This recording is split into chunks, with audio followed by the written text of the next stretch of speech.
CFD는 필요하기도 합니다. 증권회사가 투자자한테 돈을 빌려주는 행위거든요. 그 사람의 신용도를 파악을 하고 빌려줘야 되는 노유어 카스터머에 해당하는 부분이 있음에도 불구하고 나는 빌려주고 주가 떨어지면 반대 매매해서 회수만 하면 되니까 투자자가 어떤 신용을 되는지 확인하지 않았던 문제도 있습니다. 그리고 그런 제도로 규제를 완화하려고 한다면 바로 증권사한테 요청해야 될 게 너희들은 그렇게 규제를 완화했기 때문에 그 리스크가 발생을 했을 때 어떻게 내부 통제를 가져가야 될 건가. 네. 제도가 같이 가야 됩니다. 시세 조정을 하면 부당이익을 산출하기 어렵습니다. 예. 그럴 때 한 번도 판결이 난 적이 없었습니다. 벌금을 시세 조정에 사용된 금원 전체 앞으로 시세 조정을 하면 시세 조정을 이용하기 위해서 사용된 금액을 다 벌금을 부과할 수 있게 돼 있거든요. 네. 그런 조치들을 통해서 시세 조정은 더 이상 시장에 발붙일 수 없다. 이런 분위기를 만들어 나가는 게 필요할 것입니다.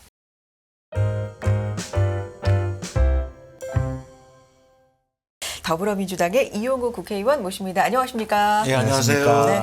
예. 이른 아침인데 나와주셔서 고맙습니다. 네. 항상 아침 일찍 움직이기 때문에 아유, 그러시군요. 큰 네. 부담은 없었습니다. 예. 감사합니다. 네. 저희가 오늘 국회의원으로서 모신 것도 물론 있지만 네. 사실은 30년 가까이 금융시장에 몸담으셨던 네. 경제 전문가로서 사실 네. 모신 부분이 굉장히 큽니다. 네. 네. 그래서 경제 얘기를 주로 여쭤보고자 하는데요. 먼저 이 질문으로 시작해 보겠습니다. 지금 우리 경제, 경기, 그리고 하반기를 앞두고 있는데요. 전반적으로 어떻게 진단하고 계신지 궁금합니다. 한마디로 말하면 우리 경제는 지금 글로벌하게 마찬가지로 대전하는 시기입니다. 네. 그러니까 기존의 질서에서 새로운 질서로 이행하는 시기인데 네. 그 방향 아무도 모르는 상황이죠. 특히 한 축이 미중 갈등에 의해서 글로벌 밸류체인, 가치 사슬이 변하고 네. 있는 상태인데 중국을 일종의 제조 공장으로 하고 있는 것들을 옮겨가는 상태 속에서 그런 것들이 어디에 놓여질 것인가. 거기에서 대한민국은 어떤 위치를 차지하고 있을 네. 것인가가 굉장히 중요하고요. 뭐 러시아 우크라이나 전쟁도 그걸 촉발한 부분이 있었고 또한 그동안 약 20년간 양적 완화에서 금리가 굉장히 낮은 시대에서 네. 이제 금리가 올라가고 재조정이 되는 네. 과정이 있기 때문에 가계부채 부담이 굉장히 크게 나타나고 있고 네. 이 문제를 어떻게 처리할 것이냐는 문제 그리고 뭐 기후 위기 이런 문제들 여기에 어떻게 대응할까 그리고 에너지 전환에 있어서도 에너지 값은 올라갈 수밖에 없는데 네. 그랬을 때 각각 경제 주체의 삶이나 행태가 어떻게 변할까 네. 큰 변화의 시점에 있는 거고요. 네. 바로 이 시점이기 때문에 굉장히 경제를 아주 정밀하게 다뤄야 되는데 참 쉽지 않은 상황이죠. 네. 작년 연말만 하더라도 정부에서는 상저하고일 것이라고 예상을 했지만 지금 와서 봤더니 그럴 일은 없고 네. 하반기도 안 좋을 것 같고 네. 내년 초중반까지도 상당히 좋지 않은 상황일 때 이때를 어떻게 버티고 어떤 성장 동력으로 우리 경제를 이끌어 나가야 될 네. 것인가 이 문제에 초점을 맞춰야 되는 시점에 와 있습니다. 네. 그러면 먼저 구체적으로 저희가 그 주주 환원 정책 이런 거에 대해서 많이 얘기하는데 그때마다 이게 상법 382조인가요? 그거를 고쳐야 된다 이런 얘기를 많이 하는데 지금 뭐 입법부에 계시니까 이게 지금 어디쯤 가고 있습니까? 상법 382조의 이조입니다. 3항 예. 이사 충실 의무입니다. 예, 예. 사실 이사 충실 의무라면 굉장히 어렵게 느껴질 수도 있는데 네. 이사는 그러니까 회사의 종업원은 네. 회사의 이익에 충실하게 해야 된다. 네. 결석하지 말고 네. 열심히 일해라 예. 이런 뜻입니다. 뭐 딱 한 줄이죠. 예. 예, 예. 근데 회사에 충실해야 된다. 근데 그러면 주주에는 어떡할까? 그렇죠. 예. 근데 우리나라 법에는 회사에 충실해야 된다는 조항만 있어서 네. 주주에게 다른 영향, 네. 악영향을 줘도 상관이 없다라고 해석이 돼 있었습니다. 그렇죠. 그러다 보니까 회사에서 어떤 이사들의 의사결정 자체가 네. 소액 주주나 다른 주주에 피해를 입혔을 때 네. 그걸 복구할 방법이 없습니다. 네. 그렇기 때문에 이 문제는 바로 이사의 의무 자체가 네. 주주에 대해서도 비례적으로 네. 충실해야 된다. 네. 조항을 삽입해주면 네. 다른 그런 주주의 피해를 입힌 걸 복구할 수 있는 근원적인 해결책이 네. 된다고 보고 현재 상정되어 있고 아마 가을 정기국회 때 본격적으로 법사에서 논의가 진행될 네. 걸 네. 알고 있습니다. 네. 저희 당 간사에게도 네. 요청을 해놨고 저희 당 중점 추진 법안으로 네. 삽입할 예정입니다. 네, 근데 그동안 이 얘기가 나온 지가 오래됐는데 사실은 계속 입법이 안 됐잖아요. 그래서 이번에는 또 어떻게 좀 가능성이 있다고 보십니까? 입법이 안 됐다는 것은 명분이나 모든 부분에서 필요하다고 인정을 하면서 네. 사실상 기존 대주주에 대해서는 상당히 부담스러운 것이었거든요. 네. 입법을 회피한 것이라고 봐야 됩니다. 아, 예. 근데 이 문제에 대해서 지난 4월 달에 네. 제가 국회에서 대정부 질문을 했었습니다. 네. 한동훈 장관에게 네. 질문을 했을 때 어떻게 생각하냐 했더니 네. 획기적인 부분 아니고 적극적으로 검토하겠다. 네. 그래서 제가 질의했던 의도가 있었습니다. 네. 한동훈 장관은 사실 경제사범을 가장 많이 수사해 본 사람입니다. 네. 수사하면서 이 조항의 필요성을 본인 스스로가 느꼈을 네, 것이고 그렇기 때문에 공감했고 네. 정부에서도 적극적으로 하겠다고 했고 네. 실제로는 소액주주 보호가 윤석열 정부의 국정 과제이기도 네, 합니다. 네. 그렇기 때문에 이 문제는 더욱더 적극적으로 나설 거라고 기대하고 있습니다. 예, 그러면 이번에는 좀 해결이 될 걸로 그렇게 기대하겠습니다. 네. 자, 관련돼서 네. 뭐 시장에서 또 나오고 있는 목소리, 요구 중에서 물적 분할, 기업의 물적 분할과 관련된 거라든지 뭐 내부자 거래라든지 이런 것들도 좀 개정이 필요하다, 개선이 필요하다라는 목소리들이 굉장히 많지 않습니까? 현재 이제 정부에서도 좀 네. 나서서 물적 분할의 경우에 있어서는 매수 청구권을 주는 방안 같은 네. 것들 시행을 하고 있습니다. 네. 근데 그 조항보다도 네. 더 중요한 게 상법이 이게 된다고 돼버리면 네. 과연 소액주주한테 피해가 얼마가 발생할 걸 예상을 했다면 그거에 대한 보완책으로 해서 손실을 안 입힐 조치를 물적 분할을 하든 인적 분할을 하든 자본 거래를 하든 해야 되는 것이거든요. 네. 근데 개별적인 한 사안 자체 바꿔라 하는 것보다도 이 조항 자체의 변화와 함께 다른 제도가 같이 간다면 훨씬 더 체계적이라고 할 수 있습니다. 네. 그러니까 물적 분할 같은 문제도 그 구체적인 걸 하는 것보다는 이 상법이 이 조항의 바뀌면 정신에 의해서 예. 다루되는 겁니다. 네. 실제로 뭐 이런 거거든요. 그날 질의를 했을 네. 때 절도를 하면 처벌을 한다. 네. 근데 그게 법에 절도를 하지 말라는 조항이 있으면 처벌을. 그렇죠. 근데 우리 조항이 없다 보니까 네. 소액주주의 피해를 입힌 건 처벌이 되질 않습니다. 네. 그러면 그 처벌 조항을 넣는 거에 불과한 겁니다. 네. 그러면 절도를 하지 않을 것이고 네. 만약에 문제가 된다면 나 절도 안 했어요를 네. 이사가 입증을 해야 되기 때문에 네. 이사 스스로가 소액주주를 참고하고 네. 그 피해를 줄일 수 있는 방안을 강구하게 만드는 취지가 돼버립니다.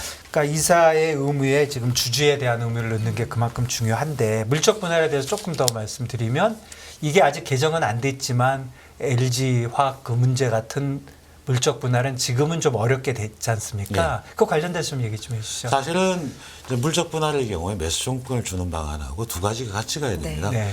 하나는 매수 청구권을 준다는 그 회사의 네. 잠재적 성장 가능성을 포기하는 거거든요. 그렇죠. 나 안 보겠다. 네.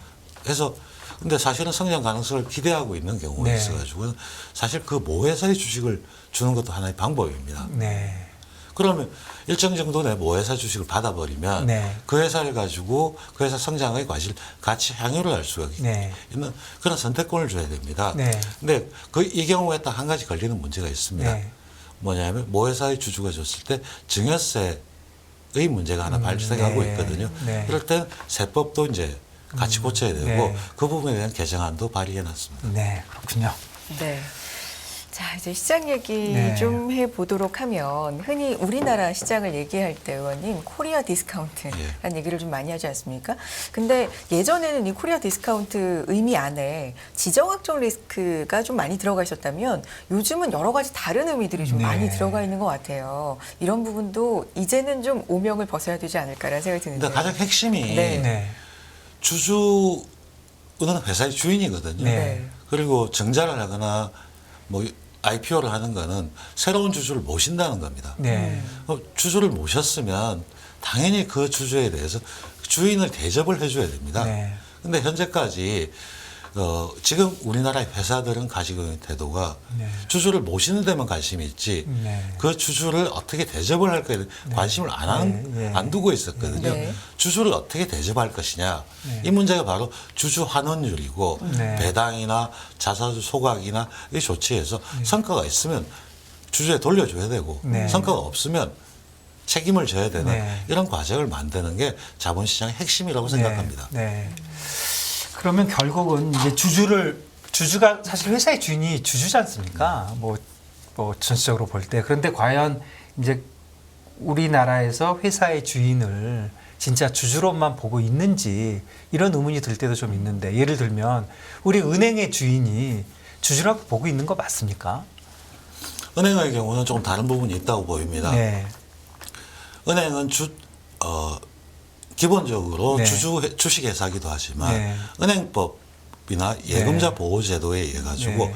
자기 자본 얼마 해야 되고 예금자 보호를 보험료에 의해서 국가가 보증을 해주는 네. 부분이 있기 때문에 네. 사회적 책임이 굉장히 큽니다. 네. 그리고 은행의 경우에 예를 들면 자기 자본이 1조이고 네. BIS를 10%를 지키라고 한다면 네. 10조까지 대출을 하는 거거든요. 네. 그러면 거기서 CEO가 1조의 주주에 대해서 책임을 져야 되는 거냐 네. 아니면 10조의 예금자까지 책임을 져야 되는 네. 거냐 예. 예금자까지 같이 책임져야 되기 때문에 네. 예금자 보호라고 하는 측면이 있기 때문에 네. 실제 단지 주주의 것이라고 보기는 어려운 측면이 네. 있습니다. 그러니까 예금자와 주주를 같이 봐야 된다. 같이 볼 수밖에 예. 없는 사업 구조를 가집니다. 네.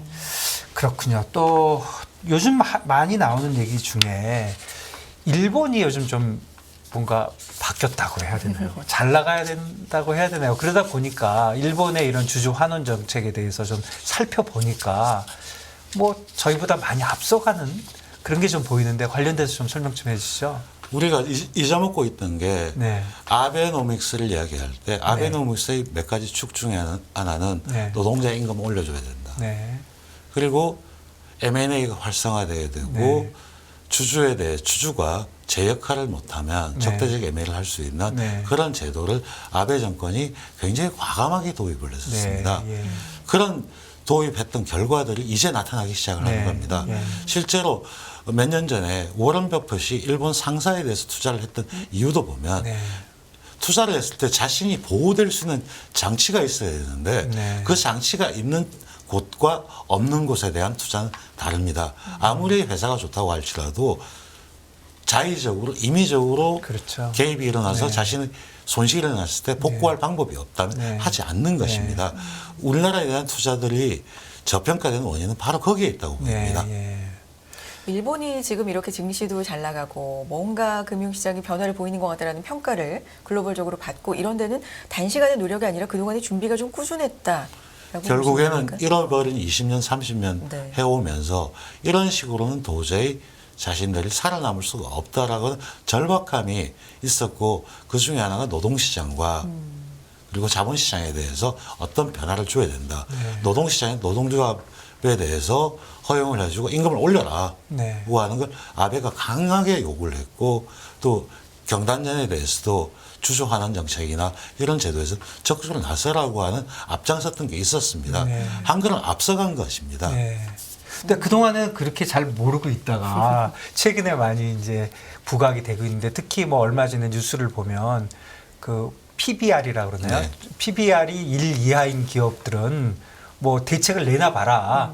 그렇게 이제 또 그 관련 이제 규제 당국에서 그런 걸 얘기하고 그랬는데 사실은 우리는 PBR이 일본보다도 더 심각하거든요. 그거 관련돼서는 뭐 어떤 의견 갖고 계십니까? 심각하고요. 네. 정책 당국이 여기에 관심을 가져야 될 뿐만 네. 아니라 네. 근데 저는 최근에 또 주목하는 게 있습니다. 네. 몇 년 전부터 우리나라에서도 행동주의 펀드가 네. 네. 상당히 역할을 하기 시작을 했습니다. 행동주의 펀드가 역할을 하기 시작했다는 네. 것은 바로 당국에서 나서지 않더라도 네. 주주 스스로가 요구하고요. 네. 그리고 주주가 요구하는 거에 대한 네. 법적인 정책적인 뒷받침이 일어나기 시작했다는 것이거든요. 네. 이런 부분이 바로 투자자들의 목소리가 커지고 그 목소리를 반영한 정책이 나오지 않는다면 네. 집권을 할 수 없는 네. 그런 상태가 됐습니다. 제가 주목하는 사안 중에 하나가 지난 대선에 네. 여야 후보 공히 자본시장에 대한 코리아 디스카운트에 대한 공약이 있었습니다. 네. 대통령 선거에서 그런 적은 없었거든요. 네. 이거 자체가 보면 이 투자자들의 영향이 그만큼 커졌고 투자자의 목소리를 제대로 체계적으로 반영하지 못한다면 네. 집권을 할 수 없다는 걸 반증하는 거라고 생각합니다. 네. 그 PBR에 관련돼서는 좀 소수 의견이고 조금 맞는지는 잘 모르겠는데 한 가지 의견이 기업을 하는 특히 큰 기업이 아니고 작은 기업을 하는 사람들은 뭐 어차피 내 회사인데 주가가 오르면 난 상속해 줄 때 돈만 더 많이 든다. 그러니까 주가가 오를 필요 없다. 뭐 이렇게 생각하니까 상속세 제도를 고쳐야 된다. 뭐 이런 의견도 있는데 관련돼서는 어떻게 보십니까? 저는 아마 조만간 네. 저 나름대로 상속증여세 문제에 대해서 네. 어떻게 풀 거에 네. 대해서 제안을 하고 싶어하는 게 네, 있습니다. 예. 아직까지 공개할 사항은 네. 아닌데 네. 논의가 좀 필요한데요. 네, 네. 사실 우리나라에서 상속증여세가 높은 것도 사실입니다. 네. 근데 상속증여세가 높은 이유 중에 하나는 네. 우리나라 38%가 소득세를 내지 않고 네. 있고요. 네. 그리고 소득세 탈루가 상당히 많이 있습니다. 네. 그렇기 때문에 상속 증여할 때만이 모든 재산이 드러나거든요. 네. 그러니까 탈루라는 걸 좀 전제를 하고 있고 면세점 이하가 많이 일단 전제하고 있습니다. 네. 요걸 같이 아울러서 풀어야지만 상속 증여세 문제도 같이 풀 수가 있을 것 같습니다. 네. 그 문제에 대해서는 제가 한번 기회가 되면 말씀을 드릴 기회가 있을 것 같습니다. 알겠습니다. 네, 지금 좀 예. 구상을 하시고 네. 고민을 하고 네. 계신 네. 단계인 것 같습니다. 의원님, 저희 대한민국 주식시장을 흔히 이제 투자자분들이 국장이라는 얘기를 많이 예. 합니다. 네. 좀 자조적인 목소리가 많이 들어가 있다는 생각이 드는데요. 그만큼 뭔가 개선될 부분이 많다라는 건데요. 그 중에 하나가 얼마 전에 SG증권발 8개 종목에 하한가 사태가 있었는데 여기에 상당히 좀 석연치 않은 구석들이 많았잖아요. 그 얼마 지나지 않아서 또 무더기 종목 하한가 사태가 있었습니다. 이런 부분들의 뭐랄까요. 시장에 대한 신뢰를 굉장히 떨어뜨리는 일들이 반복이 되다 보니까 투자자분들이 굉장히 지친다. 뭐 이런 생각도 드는데 개선이 좀 필요하지 않겠습니까? 당연히 필요하죠. 네. 근데 SG발 같은 경우에 차익 네. 그 CFD. CFD 네. 같은 네. 경우가 문제인데 CFD는 필요하기도 합니다. 그러나 CFD 제도에 있을 때 사실 증권회사가 투자자한테 돈을 빌려주는 행위거든요. 네. 그렇잖아요. 네. 빌려줄 때 그 사람의 신용도를 파악을 하고 빌려줘야 되는 노유어 카스터머에 해당하는 부분이 있음에도 불구하고 나는 빌려주고 주가 떨어지면 반대 매매해서 회수만 하면 되니까 투자자가 어떤 신용단지 확인하지 않았던 문제도 있습니다. 네. 그리고 그런 제도로 규제를 완화하려고 한다면 바로 증권사한테 요청해야 될 게 너희들은 그렇게 규제를 완화했기 때문에 그 리스크가 발생을 했을 때 어떻게 내부 통제를 가져가야 될 건가. 네. 제도가 같이 가야 됩니다. 우리나라 자본시장에서 가장 큰 문제가 보면 규제 완화를 하면서 그 규제 완화로서 생길 수 있는 리스크를 어떻게 내부 통제를 할 건지 같이 세트로 가져가지를 못한 채 하나만 하면서 항상 사고가 일어나고 있거든요. 그리고 이 경우에 있어가지고는 뭐 금감원장도 이야기를 했지만 철저하게 대책을 세워야 되고 그리고 증권회사와 정책당국도 책임이 있고 투자자도 책임이 있습니다. 그 책임에 대해서 명확하게 지우는 행위를 해야지만 우리 시장이 좀 더 건전화될 겁니다. 그리고 아울러서 지금 법사위에서 법안이 하나 계류가 돼 있는 것이 시세 조정에 대해서 부당이익 환수 관련해서 50억 과징금 매기는 안이 보류가 돼 있습니다. 네. 통과가 될 가능성이 좀 적어진 것 네, 같은데요. 네. 근데 제가 재작년에 발의해서 네. 통과된 법 중에 하나가 시세 조정을 하면 사실 부당이익을 산출하기 어렵습니다. 예. 그럴 때 한 번도 판결이 난 적이 없었습니다. 바로 벌금을 그 시세 조정에 사용된 금원 전체, 네. 그러니까 이른바 도박 같은 경우에 네. 사용된 판돈을 다 하듯이 네. 전체를 하는 법이 이미 통과됐습니다. 네. 그래서 앞으로 시세 조정을 하면 증권 계좌에 시세 조정을 이용하기 위해서 사용된 금액을 다 벌금을 부과할 수 있게 돼 있거든요. 네. 그런 조치들을 통해서 이 시세 조정은 더 이상 시장에 발붙일 수 없다. 이런 분위기를 만들어 나가는 게 필요할 것입니다. 네. 그런데 이제 이런 내부자 정보 유용, 뭐 주가 조작 뭐 이런 거에 관련돼서 지금 말씀해 주신 대로 그 돈을 회수하는 문제도 있지만 형사적인 처벌도 뭐 선진국에 비해서 너무나도 약하다. 약하죠. 이런 지적이 있는데. 우리나라 자본시장법에서는 예. 그 형사적 처벌도 보면 예. 과징금과 벌금하고 비례하게 돼 있습니다. 아. 그렇기 때문에 예. 과징금과 벌금을 올리는 게 올리면 필요해요. 그러고 아까 말씀드렸던 네. 시장 벌금과 연계해서 할 수 있는 안 자체도 지금 법안을 준비하고 있습니다. 네.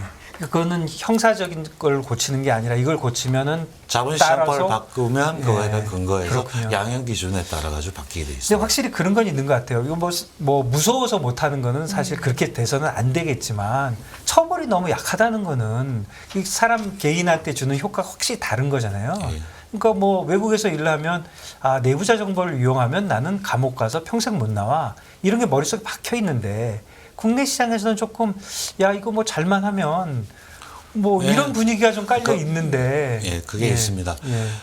그 부분을 바로 개선해야 되는 예, 거고요. 예.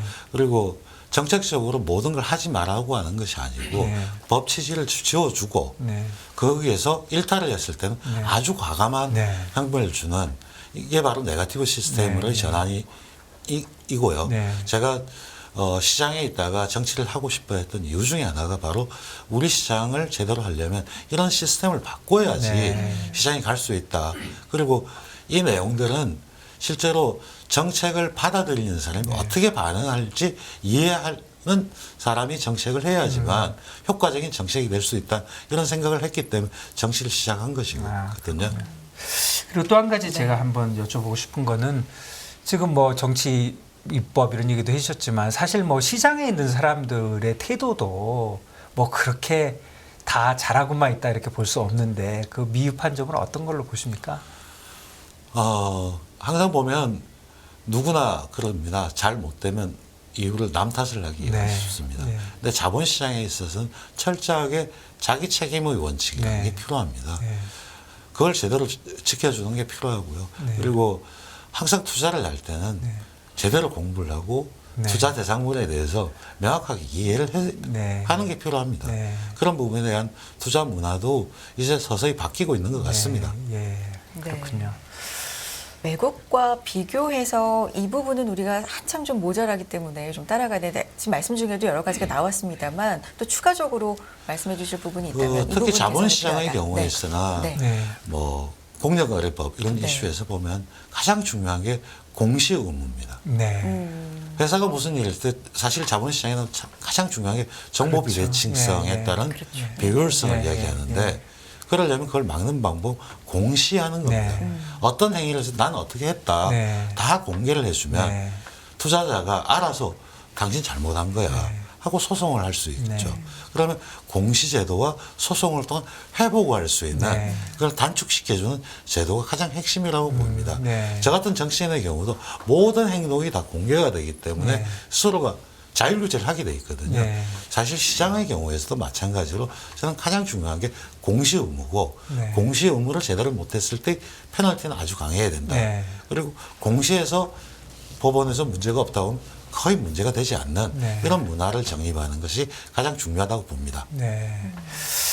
중요한 말씀 예, 해주셨습니다. 마지막으로 네. 관련돼서 공시의 의미와 관련돼서 공시를 이제 하고 잘해도 자꾸 내부자 정보를 이용하는 그런 일들이 벌어지고 작전이라는 게 결국 뭐 나만 알고 있는 정보를 너한테 알려줄게 이렇게 해서 이제 시작이 되는 거지 네. 않습니까? 이게 내부자 정보를 좀 유용을 좀 막는 방안으로는 어떤 게 있을까요? 지난번에 정무위에서 통과된 법안이 네. 제가 발의한 법안인데 네. 스톡옵션이나 내부자가 네. 그러니까 경영진이나 주식을 팔려고 할 때 네. 팔 계획을 공시하게 돼 있고 네. 30일 이내에 팔다 네. 공시하게 돼 있습니다. 네. 그리고 그 공시하면 네. 공시한 대로 매각을 하면 내부자 정보를 보질 않죠. 그러나 이게 이제 미국의 경우에는 네. 바로 공시를 하지 않았다면 네. 너는 내부자다고 보고 조사를 하는데 네. 공시하면 조사를 면제해 주는 제도 그 취지를 법안에 반영을 한 거여서 네. 정부에서 통과됐거든요. 네. 그런 식으로 그 내부자의 경우에 항상 자기가 하는 행동에 대해서는 네. 외부인에게 주주 이해관계에 알려야 되는 그런 제도들이 마련되는 필요가 있습니다. 네. 네. 오늘 여러 가지 말씀해 주셨는데요. 이 투자자분들의 인식과 법이 좀 괴리가 있는 부분이 좀 많은 것 같아서 많은 노력해 주셔야 될 것 같아요. 네. 예, 제가 모두에도 말씀했듯이 시장이 시장대로 제대로 움직이려고 하면 시장 참여자들이 제대로 대접받아야 되고 공정한 룰이 필요합니다. 네. 네. 근데 우리 정책 당국의 경우에 있어가지고는 사실 현장의 소리를 잘 못 받아들이는 경우도 네. 있는데 네. 그 현장의 소리를 제대로 반영된 네. 정책, 정책 의도가 좋았다는 것이 아니고 결과가 잘 나올 수 있는 네. 그리고 시장 참여자가 반응할 수 있는 네. 그런 정책을 만드는데 기여하도록 하겠습니다. 네. 앞으로도 많이 애써주시기를 네, 듣도록 하겠습니다. 부탁드리고 기대해 네. 보겠습니다. 더불어민주당 이용욱 국회의원과 함께했습니다. 의원님 고맙습니다. 오늘. 예, 감사합니다. 고맙습니다. 네.